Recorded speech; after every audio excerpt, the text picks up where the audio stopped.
Good day, everybody, and welcome to another edition of the Military and Foreign Affairs Network. I am your host, the voice of reason. In this episode, I wanted to have a discussion about the validity of a military takeover. Now, obviously, we are the Military and Foreign Affairs channel. And what I want to ask in this episode is, when do you believe it would be okay, that it would be reasonable for a military institution, a military formation, a nation state's military, when would it be okay and reasonable for that said military to intervene to save its country? When would that be okay? Is there at any point would you say it's okay for a military to step up and remove a political party or a political institution that the military deemed a threat to that nation state? Now, I would say absolutely. It has been done throughout history. For whatever reason, there have been a multitude of occasions where militaries have stepped up and said, what is happening right now in our country is not okay. It is a threat to whatever nation state that exists, whether we go back to the Roman Republic, the Roman Empire, and this just isn't obviously Rome. I mean, you can go back before Rome to obviously present day. Through thousands of years of history, there have been cases where military institutions have decided to say enough is enough. Now, why am I talking about this? I'm talking about this because we are watching something happen here in the United States of America. We are watching something happen. And it's multifaceted, and it is disturbing. Very much so. We are watching the rise of what I like to call new wave communism, neocommunism. Is this the same communism that existed in the 1880s with Marx and Engels?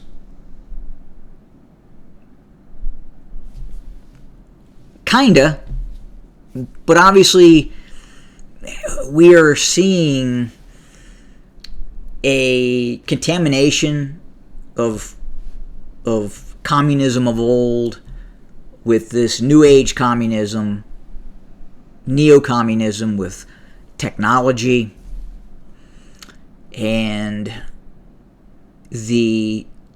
what I would like to call the liberalization of quote-unquote science. And we're seeing that happen.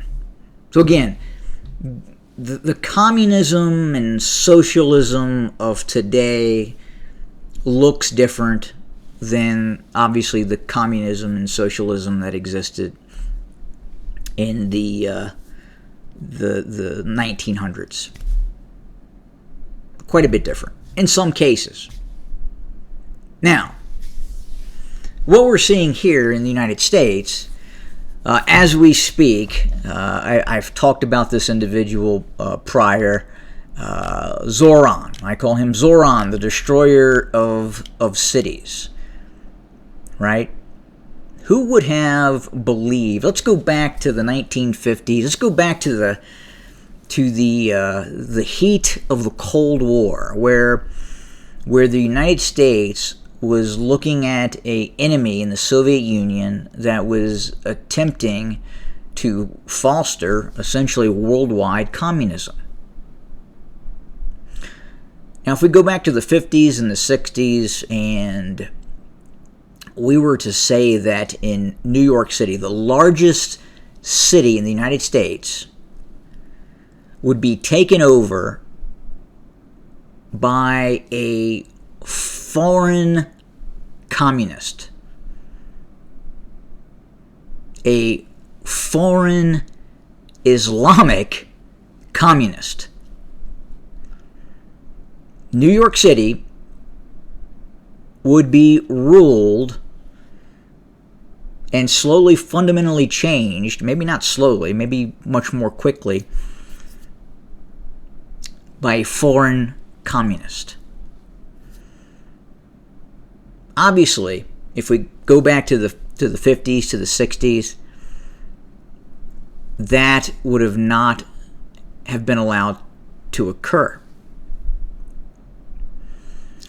But from the West Coast to the East Coast to the center of the United States, United States, call it what you will, we are seeing the rise of something called democratic socialism. Democratic socialism. Look, that road, the road of this quote-unquote democratic socialism, is the road to neocommunism. Beyond a shadow of a doubt. That is the end game. If you go to their website and you look at their manifestos, ultimately, what they believe in is communism.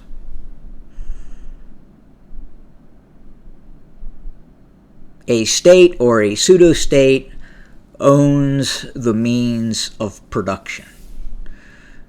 But not only that, in terms of neocommunism, the state also owns thought. It owns thought.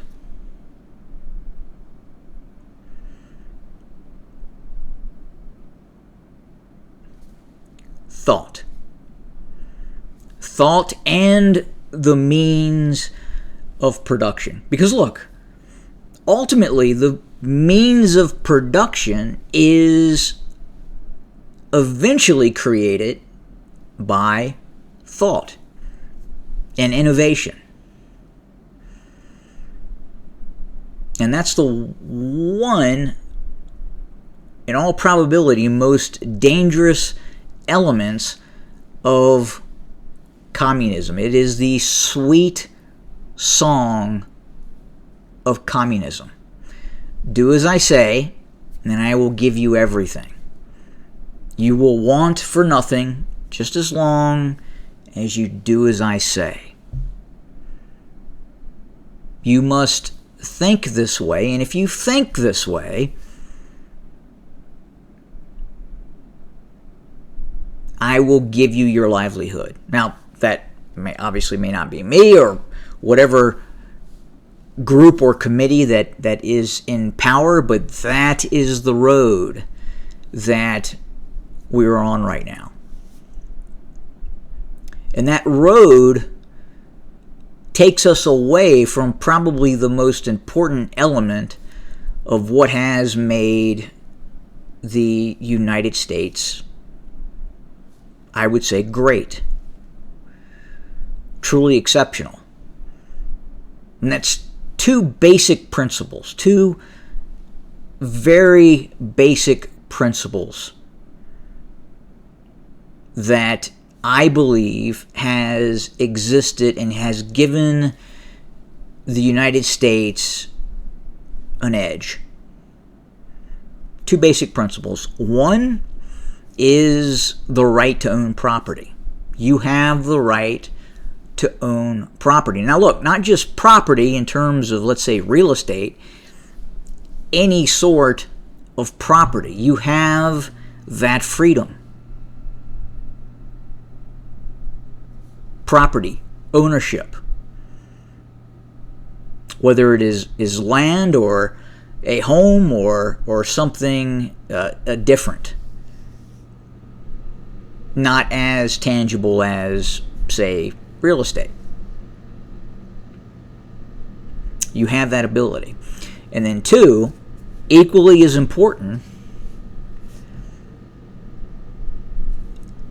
the right of accountability. Meaning you are accountable to your own actions. If you decide not to be productive, if you decide not to flourish, you are at risk of essentially starving to death. And that is something I think has, to some extent, unfortunately, gone by the wayside. If you don't do A, B, and C, right, whatever that is, to obtain nourishment, you will ultimately die. Having that right of accountability hanging over someone's head is incredibly important for a functioning society.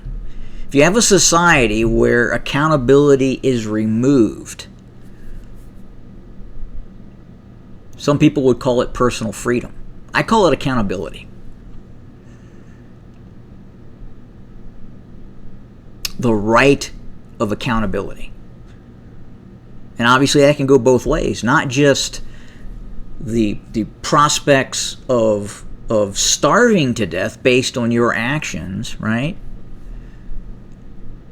But on the flip side of the coin, through your actions and your own accountability, you can thrive.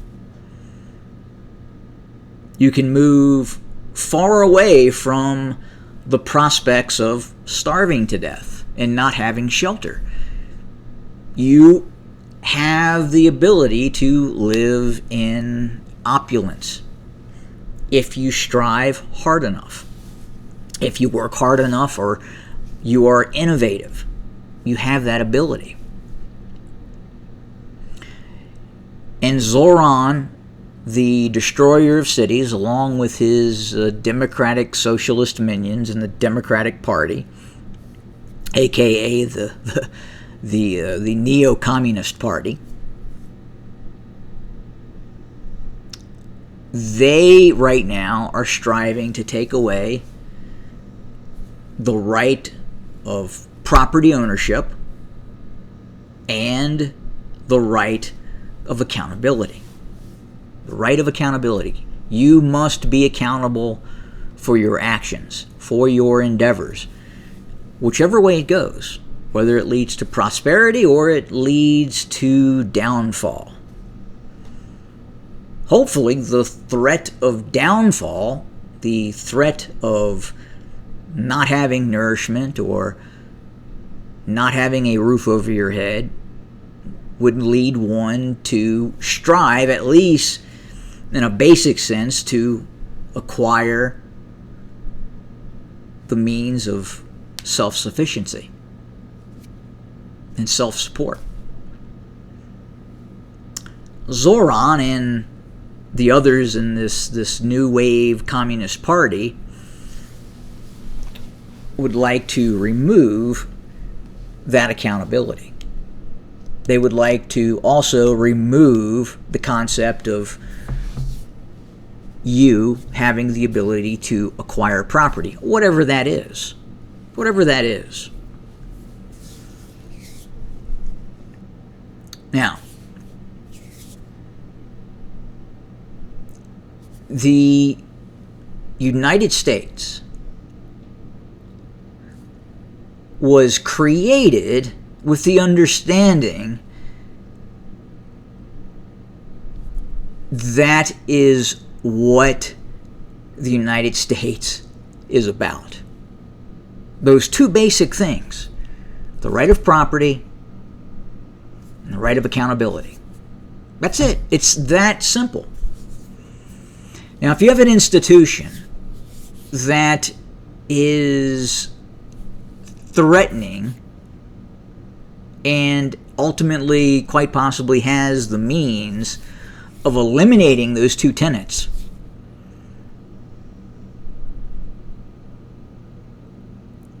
at that point, again, is it reasonable that the United States military steps in and says, this has to stop?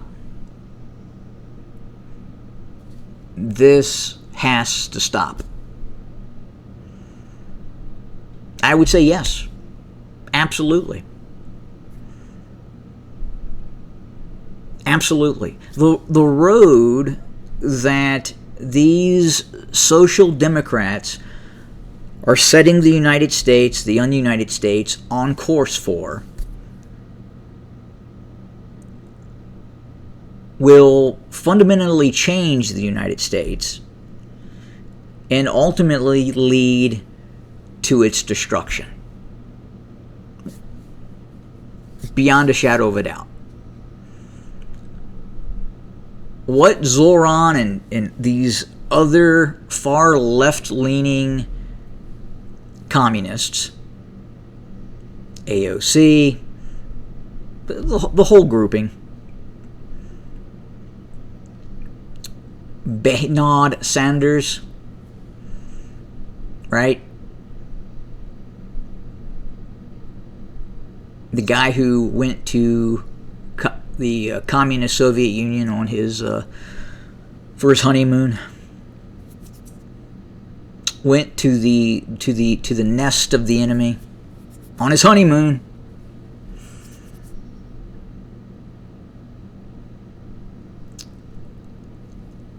That grouping will, number one and foremost, destroy innovation. The United States is where it is because of innovation. Look, if you want to go out and you want to create something that's fantastic and people want to buy that product, and not just obviously the product localized to the United States or the un-United States, but that product by and far is purchased around the world, whatever that product could be, and there are many of those products,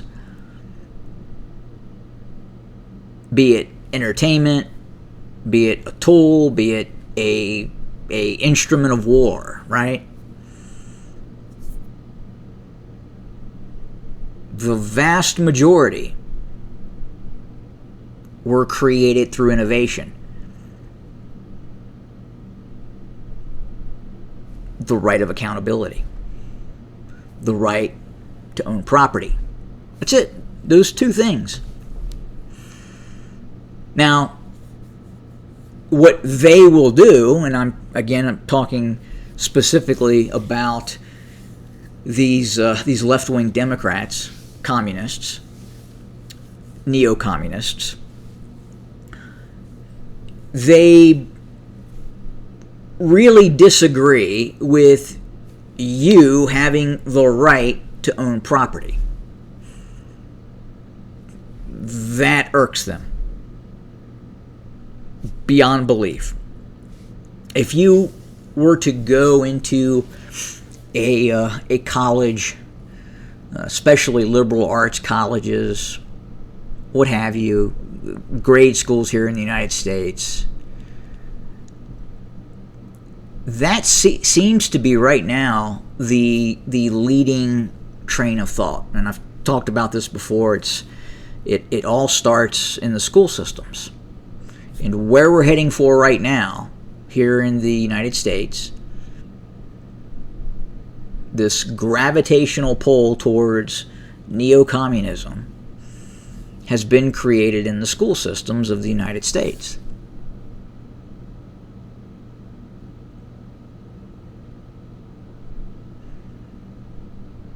Property. Because if I am living in a 600 square foot paper box with two other people, and I don't own my own property, through my own personal lack of accountability, what tends to happen is that grouping of people believes that they should be able to take your property. Because if I don't have something, what gives you the right to have something? So the state takes that property away. Now look, right now, that has taken the form of the perception of opulence, right? Hey, this guy has 5 houses and each house is worth $5 million and he has $1 billion and he's very wealthy. He has too much. We have to take that from him. It's just too much. Now that's scalable or descalable, right? You know, at what point do they, the neo-communists, say that, well, you know what, you've got 2 houses, that's too much. You need to give one up.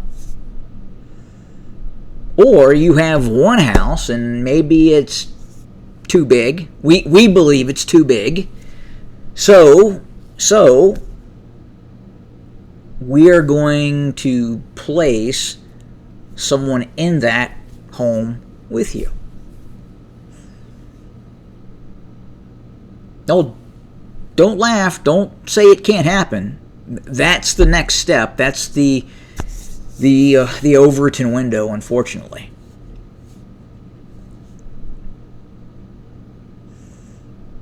And then obviously accountability. Removing property, the right to own property. And again, it's all encompassing, right? It's just don't think of it as a house. Property could be a firearm, something that you use to defend your other property with, right? Obviously the Democrats want to take that as well. Property. A firearm is property, just a different type of property. A property to defend one's hearth and home. Give it to us. We want it. Can't have it.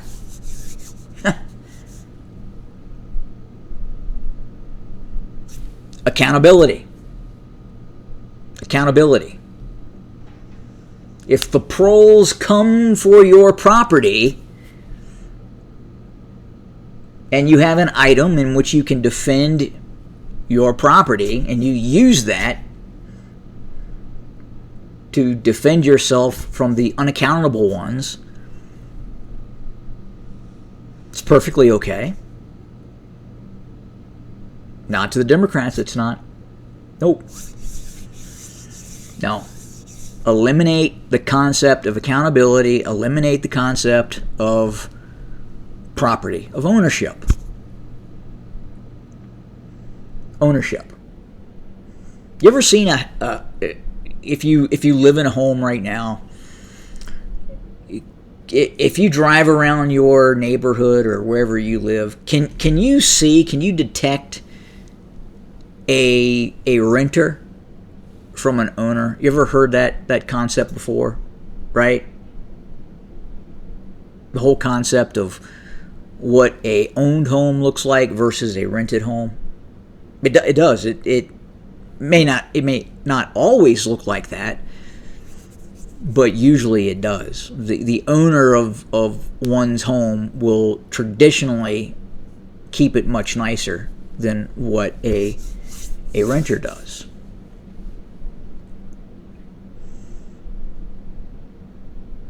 So again, back to the question, right? At what point does the military, and especially now, right, we are seeing a reformed military in the United States. Pete Hegseth is doing a fantastic job in rooting out neoliberalism inside of the military. Inside of the military. So again, at what point would it be okay in your mind that the military were to say enough is enough? And again, for me, when you have a political party or a political entity that seeks to eliminate the two basic tenets that have existed inside the United States. Again, the right to own property, the right of accountability. When that is removed, that is the time where I believe the institutions of the military should in all probability step up and eliminate that threat. Because again, once you remove the right to own property and you remove the right of accountability, you have lost your country as we know it here in the United States. Now, we're seeing that happen in other nation states as well. There's obviously different variations on the right to own property and the right of accountability. Unfortunately, in Western Europe, the property rights and the rights of accountability are not being respected as they once were. If we go back to the Europe of old, it very much existed. And Europe was able to flourish and kind of get to where it's at now. And you look at the beautiful buildings, you look at the societies that were created in Western Europe. And that was created through those two basic tenets. The right to own property and the right of self-accountability.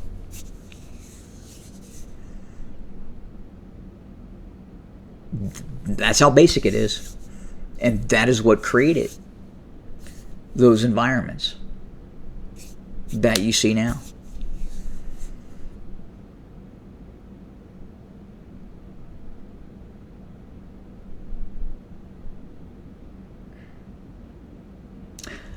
Now, obviously, in terms of flourishing societies and myself as a paleoconservative, there's other factors that come into play, right? There just is, right? We see a net migration out of some places into other places because something better was created in some of these other places, right? And we can kind of get down to the root cause of that, and I think we know what that is. Tends to be difficult to say for some. It can really set some people off. especially if you're from one of those places where society has just not flourished. You know, if you are a latecomer to the invention of the wheel, or codified laws, or multi-story building construction, if you're from that area and you're angry about it because your society wasn't able to do that as of yet, I can understand that. You hold some resentment. But that doesn't mean you need to come here and mess up. I'm gravitating into a different subject now. But again, it also comes into play, right? When is it going to be okay for the military to say, enough? We're not going to go this way. We're not going to allow this to happen. And it's tough for some folks to hear. And yes, can it be disturbing? Yes. Can it be kinetic? Yes. But sometimes things need to occur to correct and reset and reestablish, some of those basic societal tenets that ultimately lead to a society flourishing. The right of property and the right of accountability. That's it. Look, more to come very, very soon. Let me know what you think. Leave comments in the comment section. Subscribe. As always, have a good day.